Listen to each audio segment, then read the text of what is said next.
حضرت صلی اللہ علیہ وآلہ وسلم پر وحی کا ابتدائی دور اچھے سچے پاکیزہ خوابوں سے شروع ہوا۔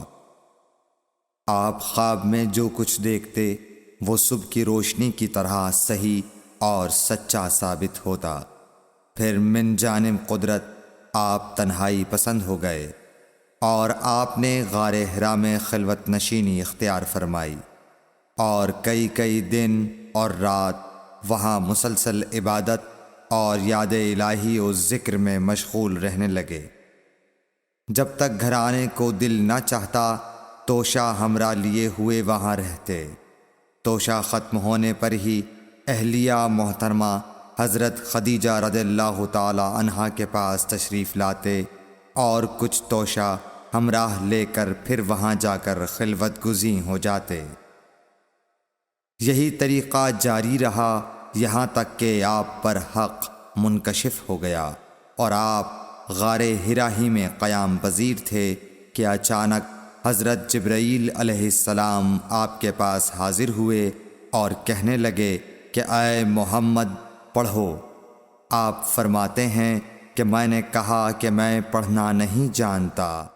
آپ صلی اللہ علیہ وسلم فرماتے ہیں کہ فرشتے نے مجھے پکڑ کر اتنے زور سے بھینچا کہ میری طاقت جواب دے گئی۔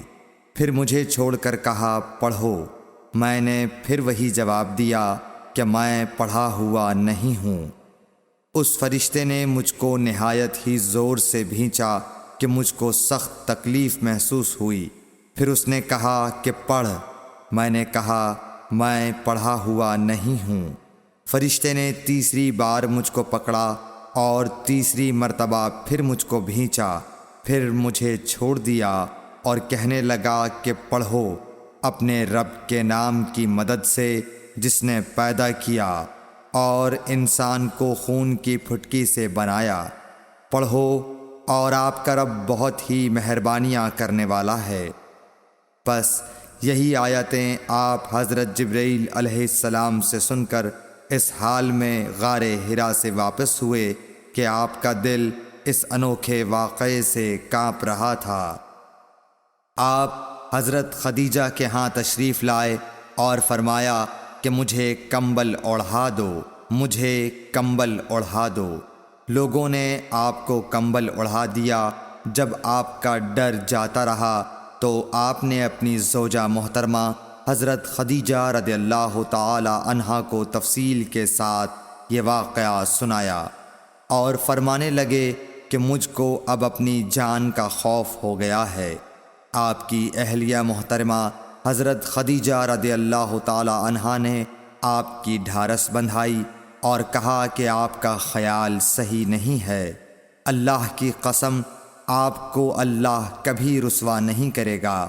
آپ تو اخلاق فاضلہ کے مالک ہیں۔ آپ تو کنبہ پرور ہیں، بے کسوں کا بوجھ اپنے سر پر رکھتے ہیں، مفلسوں کے لیے آپ کماتے ہیں، مہمان نوازی میں آپ بے مثال ہیں اور مشکل وقت میں آپ امر حق کا ساتھ دیتے ہیں۔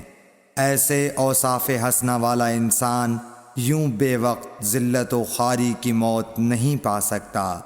پھر مزید تسلی کے لیے حضرت خدیجہ رضی اللہ تعالی عنہا آپ کو ورقہ بن نوفل کے پاس لے گئیں جو ان کے چچا زاد بھائی تھے اور زمانہ جاہلیت میں نصرانی مذہب اختیار کر چکے تھے اور عبرانی زبان کے کاتب تھے۔ چنانچہ انجیل کو بھی حسب منشائے خداوندی عبرانی زبان میں لکھا کرتے تھے۔ انجیل سریانی زبان میں نازل ہوئی تھی، پھر اس کا ترجمہ عبرانی زبان میں ہوا۔